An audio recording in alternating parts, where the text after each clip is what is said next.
नमस्कार. गजाली या कार्यक्रमामध्ये पुन्हा एकदा तुमचं स्वागत. 82 वर्ष वय असताना एक कलाकार रंगभूमीवरती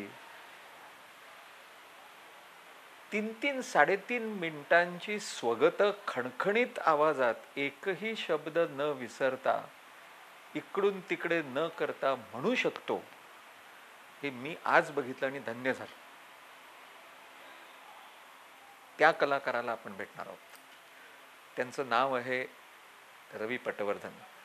रवीजी, आपण वेळात वेळ काढून आलात, तुमचं स्वागत. नमस्कार. आपण 82 वर्ष मागे जाऊ. नाटकाचा तो एक किडा असतो, तो चावावा लागतो असं म्हणतात. तुमचे वडिलांना नाटकं आवडायची. हो, ते बघायचे. हो, ते बघायचे. हां, तर तुम्हाला हे नाटक वेळ कधी सुरू झालं? वडिलांबरोबर मी नाटकं पाहायला जात असे, म्हणजे गंधर्वांची नाटकं. मला आणखी प्रामुख्याने असं नटांची नावं आठवत नाहीत, पण मी त्यांच्यावर नाटक पाहायला जात असे. ते नाटक पाहत असत. त्यावेळी फक्त दामोदर हॉल थिएटर होतं माझ्या आठवणीप्रमाणे. म्हणजे साऊथ बॉम्बे आपण म्हणतो टाऊन, जी खरी मुंबई. गिरगाव ही मुंबई. गिरगावचं नाव पूर्वी मुंबई बेट होतं, 7 बेटं होती. तर सगळ्या घटना राजकीय सामाजिक स्थित्यंतर झालेली आहेत ती गिरगावात झालीत. यात काही दोन मतं असायचं कारण नाही, कारण ते सत्य आहे. तर त्यात काय झालं की 1944 साली जेव्हा शतक महोत्सवी नाट्य महोत्सव हे अना भालेरावांनी करायचं योजिलं होतं. ते ग्रँड मेडिकल जिमखाना आहे मुंबईला, मरीन ड्राईव्हला. तिथे तो महोत्सव झाला. तर तो 13 नाटकांचा महोत्सव होता. त्यातल्या एका बालनाट्यात मी काम केलं होतं. ती माझी सुरुवात झाली नाटकात काम करण्याची. पण त्या महोत्सवाबद्दल थोडंसं सांगायला हवं असं मला वाटतं. की आता आपण तपशिलात जरा बोलणार आहोत म्हणून सांगतो की त्यावेळी गोदीत एक बॉम्बस्फोट झाला होता 13 एप्रिल 1944. त्या बॉम्बस्फोटात, म्हणजे तो आता जे स्फोट होतात अतिरेक्यांचा तसा नव्हता. तो बोटीमध्ये, म्हणजे ब्रिटिश लोकांच्या बोटीमध्ये तो स्फोट झाला. त्यात ॲम्युनिशन वगैरे होती, कारण नुकतंच दुसरं महायुद्ध संपलेलं होतं. तर त्या बोटीमध्ये सोन्या चांदीच्या विटा होत्या भरलेल्या. त्या विटा चौफेर अशा विखुरल्या गेल्या, फेकल्या गेल्या, विखुरल्या म्हणण्यापेक्षा. आणि त्या बऱ्याच लोकांच्या बैठी घरं होती त्यावेळी, म्हणजे कौलारू घरं होती, बैठी म्हणण्यापेक्षा 2 मजली होती घरं बरीचशी त्या विभागात फोर्टमध्ये. तर कौलं फोडून बऱ्याच लोकांना ते सोन्याची बिस्किटं मिळाली असा पुरावा आहे. आता नुकताच मागच्या वर्षी, म्हणजे 1918 साली असंच एका गृहस्थानी एक सोन्याची चीप त्याला, जी त्यावेळी त्याच्या पूर्वजांना कोणा मिळाली असेल, ती रिझर्व्ह बँकेत आणून दिली. त्याच्यावरून माझ्या म्हणण्याला पुष्टी येते अशी की खरोखर, आणि तशी त्यावेळेच्या वृत्तपत्रातून बातमी पण होती. तर 13 तारखेला तो महोत्सव सुरू होणार होता. तो एक दिवस पुढे गेला. 14 पासून महोत्सव सुरू झाला. म्हणजे 14 ते 13 नाटकं, म्हणजे साधारण 26 तारखेपर्यंत तो महोत्सव झाला. आणि त्या महोत्सवाचे अध्यक्ष होते बालगंधर्व. आणि स्वागताध्यक्ष होते आचार्य प्रल्हाद केशवात्रे. आता एक बालनाट्य केलं गेलं तर ते मला लक्षात होतं, सगळं होतं, परंतु ते अना भालेरावांचे चिरंजीव बाळ भालेराव म्हणून डॉक्टर बाळ भालेराव, त्याने एक दिवशी मला सांगितलं, जेव्हा मी आता मोठा झाल्यावर, मी त्या वयात नव्हतो, पण नंतर जी मी कामं करायला सुरुवात केली व्यावसायिक नाटकातून, त्यावेळी ते मला म्हणाले, तुला आठवतं आहे का की तू 44 साली काम केलं? तर मला आठवतं आहे म्हटलं. तर ते नाटक चिंतामणी आपटे नावाच्या माणसानं लिहिलं, दिग्दर्शन केलं होतं. तर ते त्यांच्या लक्षात होतं, त्यांनी मला म्हटलं बरोबर आहे, ते होते म्हणजे. तर मी एका चाळीत राहत असे, त्या चाळीतल्या मुलांचं नाटक त्या चाळीतल्याच चिंतामणी आपटेंनी लिहिलं आणि बसवलं आणि ते ह्या महोत्सवात मान्य केलं गेलं आणि त्याचा प्रयोग झाला. त्यानंतर मी म्हणजे नाटकाची असं मी म्हणत नाही की ओढ लागली वगैरे, पण जसजसे प्रसंग येत गेले गणेशोत्सवातून म्हणा नंतर, कारण मी त्या 6.5-7 वर्षाचा असेल, तर तशी मी नाटकात कामं करायला सुरुवात केली. पण म्हणजे झपाटलं वगैरे असं काय नव्हतं, पण म्हणजे असं वाटायचं की आपण करावं काम. आणि मग तसे गणेशोत्सवात त्यावेळी नाटकं करायची पद्धत होती, त्यामुळे वर्षातून एकदा किंवा फार फार तर 2 वेळा रंगभूमीवर म्हणजे उभं राहायचं संधी मिळत असे, योग येत असे. तर असं करता करता साधारण 44 ते 64 या काळात म्हणजे गणेशोत्सवातून नंतर ऑफिसमध्ये कॉलेजमध्ये गॅलरीजमधनं स्पर्धामधनं वेगवेगळ्या अशी मी कामं केली आणि मग 64 साली मी व्यावसायिक रंगभूमीवर प्रथम काम केलं. पण त्या नाटकाचं थोडंसं सांगतो असं त्या महोत्सवाचं, की त्या महोत्सवाला साधारण 5,000 प्रेक्षक जमत असत दररोज. आणि सौभद्र नाटक ज्या दिवशी झालं त्यावेळी 8,000 प्रेक्षक जमले होते, असा हे नोंद आहे त्याची, पुस्तकी नोंद आहे. त्याचं कारण असं असावं की त्यावेळी थिएटर नव्हती नाटकाची, लोकांना तर आवड होती नाटकं पाहण्याची. आणि ते सौभद्र बालगांधर्व एक त्यांनीच काम केलं, एकच नाटक संबंध महोत्सवात त्यांनी एका नाटकातच काम केलं आणि त्या नाटकाचा दुसरा अंक सकाळी 6 वाजता संपला गाण्यांमुळे. Once more once more. तर आम्ही त्या महोत्सवात मी बाकीची नाटकं पाहिली, कारण आमच्या वडिलांनी त्या काळात 25 रुपयाचं सीझन तिकीट काढलं होतं. त्यांचं बोट धरून मी जात असे, आई येत असे, आम्ही ती नाटकं सगळी नाटकं पाहिली. पण त्यावेळी आम्ही इतक्या दूर बसायला लागायचो की आम्हाला बायनॅक्युलरमधनं दुर्बिणीतून नाटक पाहायला लागायचं. त्यावेळेचं पहिलं तिकीट होतं 1,000 रुपये सीझन तिकीट. मग आताचं लाखाच्या वर गेलं आताच्या यांनी. तरीसुद्धा सगळं फुल्ल असायचं. आणि इतकं झालं होतं की महोत्सव गाजला की पृथ्वीराज कपूर आले आणि ते म्हणाले तुम्ही पाडू नका हे, म्हणजे सगळं म्हणजे मांडव बिंडव नव्हता, स्टेजपुरता मांडव असायचा आणि होता आणि बाजूला कानात लावलेली होती. हे सगळं आठवतं मला म्हणजे असं. तर त्यांनी सगळ्या महोत्सव झाल्यावर मराठी नाटकांचा त्यांनी त्यांचं दिवार नाटक तिथे पृथ्वीराज कपूरनी म्हणाले या रंगमंचावर मला एक नाटक करू द्या. इतका भारावलेला रंगमंच आहे. तर त्यांनी मग तिथे ते नाटक केलं. त्यांचं सुद्धा अर्थात त्यावेळी त्यांचं नाटक ऑपेरा हाऊसला होत असे, ऑपेरा हाऊस थिएटरमध्ये, ते त्यांचं सुद्धा फुल जायचं नाटक, ते तिथे पण फुल गेलं त्यावेळी. 1964 मध्ये तुम्ही व्यावसायिक रंगभूमीवर व्यावसायिक रंग कुठल्या नाटकामधून आलात? व्यावसायिक रंगभूमीवर मी आलो प्रपंच करावा नेटका म्हणून माधव कुलकर्णीचं नाटक होतं. त्यावेळी अतिशय गाजलेली संस्था होती व्यावसायिक, म्हणजे श्रीरंग साधना. त्यावेळी त्याचे पार्टनर होते यशवंत पगार.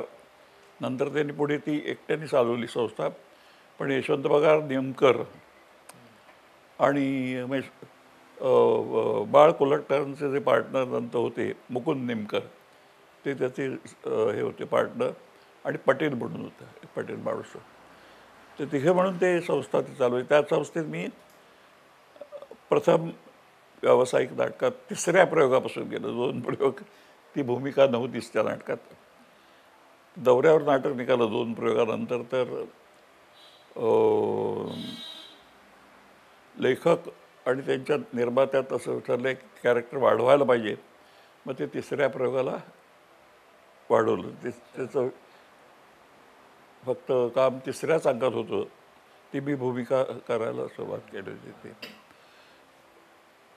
तर ती खरी म्हणजे व्यावसायिक सुरुवात झाली. त्याच्या आधी कथा कोणाची व्यथा कोणा नाटकाने मला यश दिलं. ते नाटक राज्य नाटक स्पर्धेत पहिलं आलो होतं. तर ते नाटक मी पारखीना म्हटलं की मी करू का हे नाटक.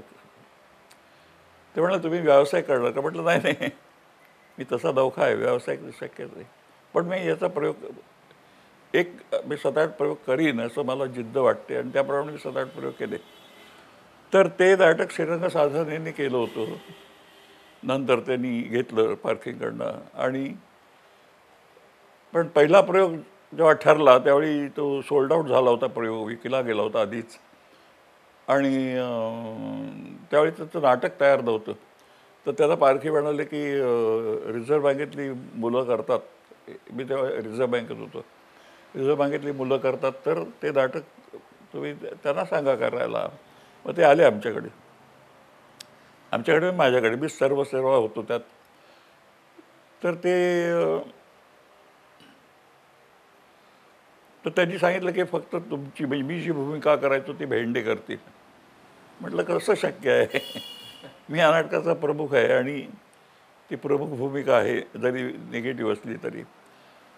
आणि मीच ती करतो, त्यामुळे कसं शक्य, मी कसं हो म्हणेन. तसं काय जमणार नाही. बरं म्हणाल तुम्ही सगळं नाटक करा, तुम्ही करा काम. असं ते अशी पहिली सुरुवात खरी त्यांच्याकडे झाली. आणि त्यांच्याच संस्थेत पुढे मी हे प्रपंच करावा नेटका या नाटकात काम केलं. तुम्ही तुमची संस्था सुद्धा काढली ते, कारण त्याच्यामधून एकच प्याला केलं. हो. मग हे स्वतःची संस्था त्या काळामध्ये काढायची, ते सगळं सांभाळायचा व्याप, हे कुठून आलं डोक्यात? त्याचं झालं की काही भूमिका करायला मिळत नसत या व्यावसायिक. कारण माझा अनुभव सुरुवातीचा असा आहे की ते सिलेक्शन होत असे ना, वाचून घेत असत आणि मग तुमचं काम नक्की करत असतं. तर मी बहुतेक वेळा रिजेक्ट झालो आहे सुरुवातीला 200. तर म्हटलं आपण आपल्याला जर खात्री वाटते, कॉन्फिडन्स वाटतो, तर आपण स्वतः संस्था करावी. पण कारण असं आणि दुसरं होतं की मला व्यवसायाची माहिती झाली होती. कारण मी पणशेकरांकडे त्यावेळी काम करून झालं होतं. हे 2 अध्वर्यू आणि यशवंत बगार हा सगळ्यात मोठे निर्माते. मोठे अशा दृष्टीने होते की त्यांनी महाराष्ट्र टाइम्स तेव्हा नुकताच निघाला होता, त्याचं 2 नंबरचं पान अख्खं विकत घेतलं होतं. आणि सगळ्या जाहिराती त्यांच्या मार्फत, नाटकाच्या पगारांच्या मार्फत यायच्या. नाही तर ते रिकामं ठेवत असत म्हणजे असं. आणि त्याच्याकडे 4-4, 5-5 नाटकं होती त्यांच्या त्या काळात. 64-65 या सुमाराला 4-4, 5-5 गाड्या त्यांच्या स्वतःच्या होत्या. तुफान त्यांची नाटकं सगळीकडे चालत असत. तर अशा या प्रथितयश मोठ्या निर्मात्याच्या संस्थेत मला काम करायला मिळालं आणि तशी सुरुवात झाली त्या. आणि आपण विचारलं होतं की असं स्वतःचं संस्था काढायचं काय. तर संस्था काढायचं कारण असं होतं की भूमिका करायला मिळाव्यात. सुधाकराची भूमिका मला करायची होती याची एकस्व्यालामधली. नाही तर कोणी त्यावेळी चित्तरंजन बापू करत असत. म्हणजे पुढे असा योग आला की चित्तरंजन बापू मला म्हणाले की तुम्ही सुधाकर करा माझ्या संस्थेत आणि मी तळीराम करीन. असे पण प्रयोग आम्ही केले होते. तर तो एक फायदा झाला की मी चांगल्या भूमिकाच्या नंतर मी स्वतः नवीन नाटक पण त्यात संस्थेतर्फे केलं. तुफानाला घर हवं आहे, दत्ता केशवचं. तुमचा आवाजाचा फार मोठा प्रश्न होता असं वाचलंय मी, की एक वेगळाच आवाज होता, एकसुरी आवाज होता. आणि म्हणून मग तुम्ही डॉक्टर रानडेंच्याकडे व्हॉइस कल्चर केलं. त्याच्याबद्दल थोडं सांगतो ना की मी आत्मविश्वासाने जरी कामं करत होतो तेव्हा तरी काही जे म्हणजे नाट्यसमीक्षक होते काही, म्हणजे ह्याच्यासारखे वायगाडगळांसारखे, की ते आवर्जून माझ्याबद्दल लिहित असत की एकसुरी बोलतो. तर मला स्वतःला वाटत नव्हतं आपण एकसुरी बोलतो.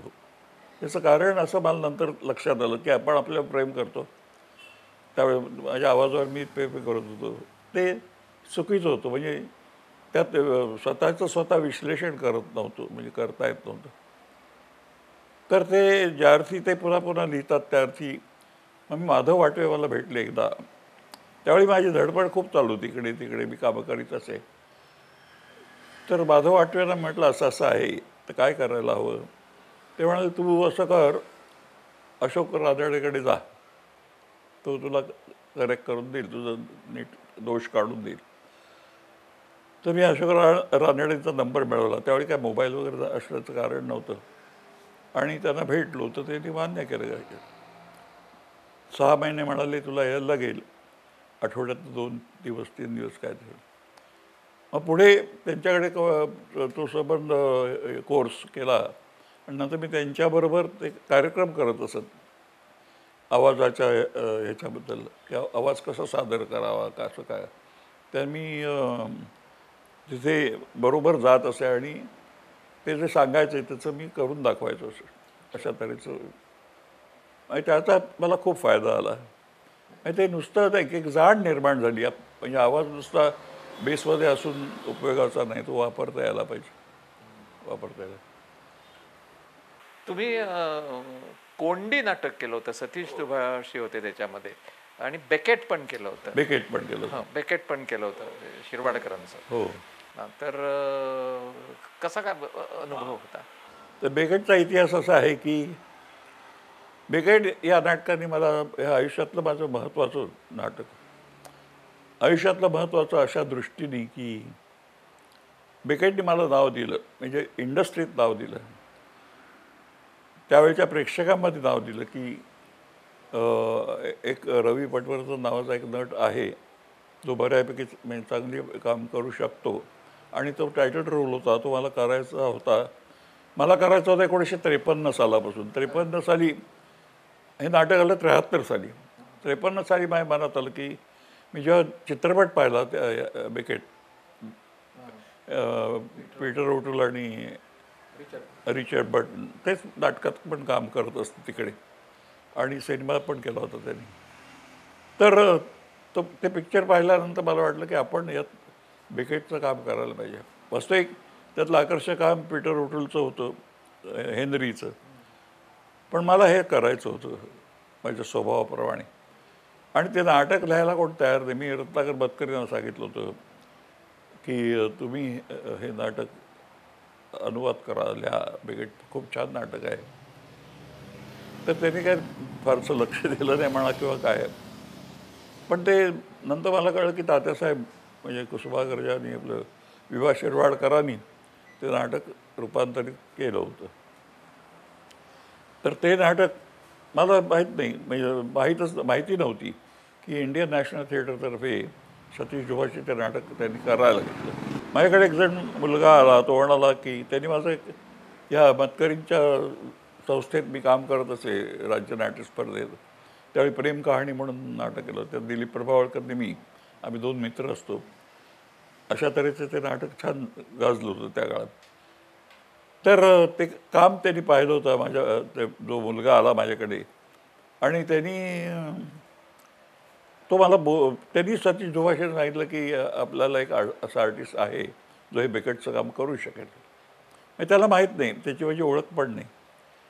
तर तो मला शोधत आला आणि म्हणाला तुला बेकेटचं काम करायला मिळालं तर काय कर. म्हटलं अरे मी उडीच मारली आनंदाने, कारण ते गेले 20 वर्ष माझ्या मनात होतं करावं. तर म्हटलं मी नक्की करीन, काहीही करून करीन. तर मी खूप हेपटी होतो त्यावेळी. तर मी गेलो, सतीश दुभाषींना भेटलो आणि नक्की झालं काम. मग त्यांनी मला वजन कमी करायला सांगितलं वगैरे. पण ते माझं काम इतके मी ह्यांनी करत असे तन्मयतेने आणि जीव लावून म्हणा आणि रिलिजियसली म्हणजे धार्मिकतेने का करत असे ते नाट्यधर्म जो असतो माणसाचा गीतेत सांगितल्याप्रमाणे धर्म, तर धर्म हा अभिनय हा धर्म त्या काळात माझा होता.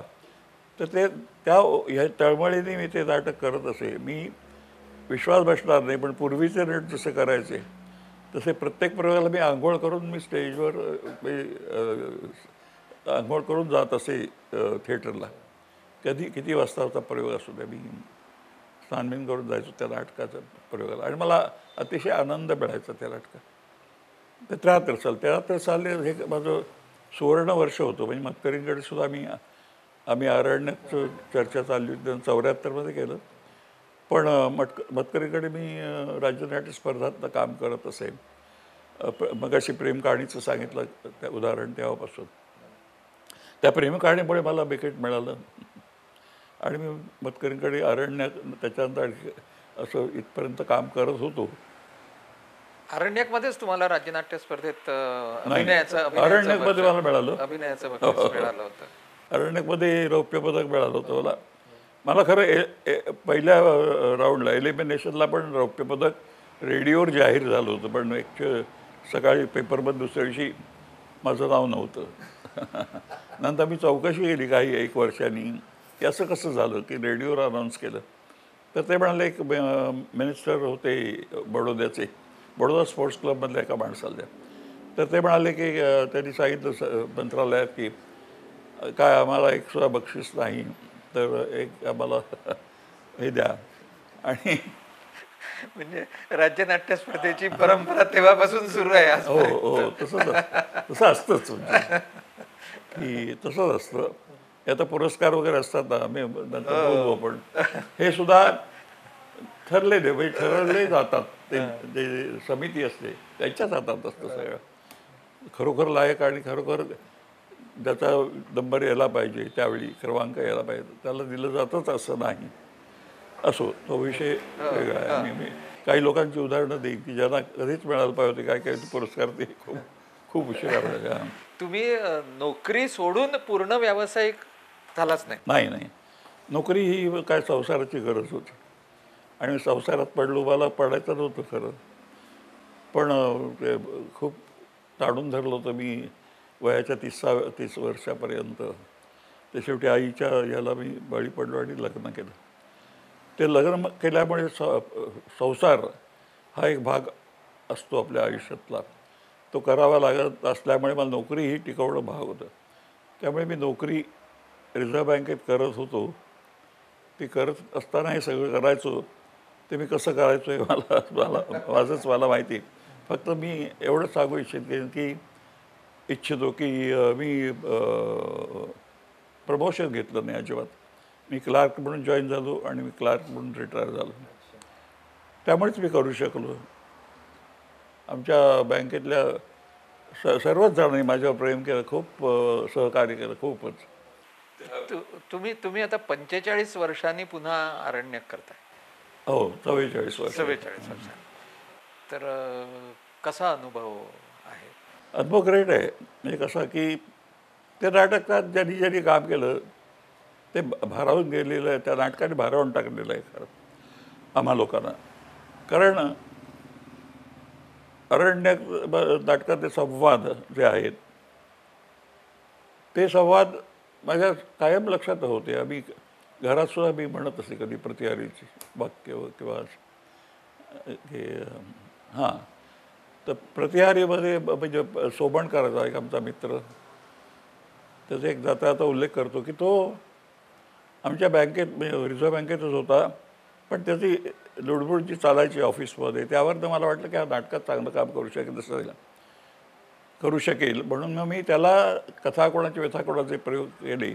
त्यात मी त्याला विचारलं, तू करशील का काम? तर कधी म्हणून चांगलं करायचं.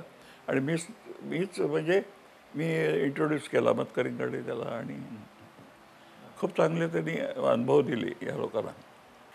नाही, तुमचा अनुभव परत हे नाटक तर तो असं आहे की हे नाटक व्यावसायिक व्हावं तेव्हा पण असं वाटत होतं, पण शक्य नव्हतं. कारण त्याचा बाज जो आहे तो त्या काळात तर शक्यच नव्हता व्यावसायिक पद्धतीनं कोणी स्वीकारण्याचा.